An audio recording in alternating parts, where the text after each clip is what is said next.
Mauripur town के chairman Humayun Mohammad Khan ने रमजान मुबारक के बाबरकत महीने की आमद के हवाले से सन सॉलिड वेस्ट मैनेजमेंट बोर्ड के अफसरान से मारीपुर टाउन हेड ऑफिस में एक इजलास का इनेकाद किया ताकि इस अजीम बाबरकत महीने में आवाम को भरपूर एहतमाम और बगैर किसी परेशानी के आसानी से साफ सुथरे माहौल की फरहमी में उनकी इबादत को यकीनी बनाया जा सके। इस मौके पर सन सॉलिड वेस्ट मैनेजमेंट बोर्ड के इलाके के GM Rahil, municipal commissioner Mauripur town Mohammad Javed खबर, अरकान कौंसल और दीगर अफसरान भी मौजूद थे।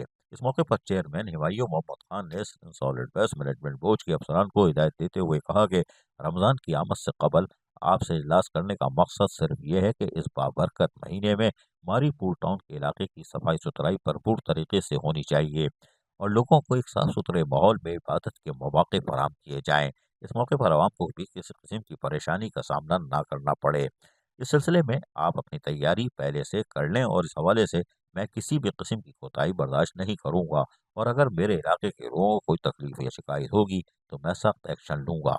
हुमायूं मोहम्मद खान, चेयरमैन मारीपुर टाउन ने कहा कि इस सिलसिले में अरबाब इख्तियार तक भी जाऊंगा क्योंकि मुझे हर हाल में रमज़ान मुबारक में मुसलमानों को एक साफ सुथरा माहौल फराहम करना है ताकि वो अपनी इबादत एक अच्छे माहौल में कर लें। उन्होंने कहा कि Sindh solid waste management board रमज़ान मुबारक से पहले ही अपनी मशीनरी और लेबर का जो स्टाफ वगैरह है उसका इजाफा करे ताकि आवाम को भरपूर किस्म का रिलीफ मिले। और साथ ही वहाँ पर मौजूद वाइस चेयरमैन उस्मान परियार ने खास तौर पर अपनी शिकायत नोट कराते हुए कहा कि मेरी यूसी में आप लोग काम ना होने के बराबर है। मेरे इस मसले को फौरी हल करें। आखिर में GM Sindh solid waste management board Maripur town के राहिल ने कहा कि हम आपकी शिकायतों का इजाफा और नहीं करेंगे भाई, इसको ख़त्म करने की कोशिश करेंगे। और उन्होंने कहा कि जल्द हम मशीनरियों में और लेबर में यानी कि मेहनतकशों में इजाफा भी करेंगे। अजीज आरिफ, KBS बदियाती न्यूज़ कराची। ऐसी ही खूबसूरत वीडियोस फ्यूचर में हासिल करने के लिए रेड बटन पर क्लिक करके और बेल आइकॉन को प्रेस करके हम सबके सब्सक्राइबर बनना मत भूलिए।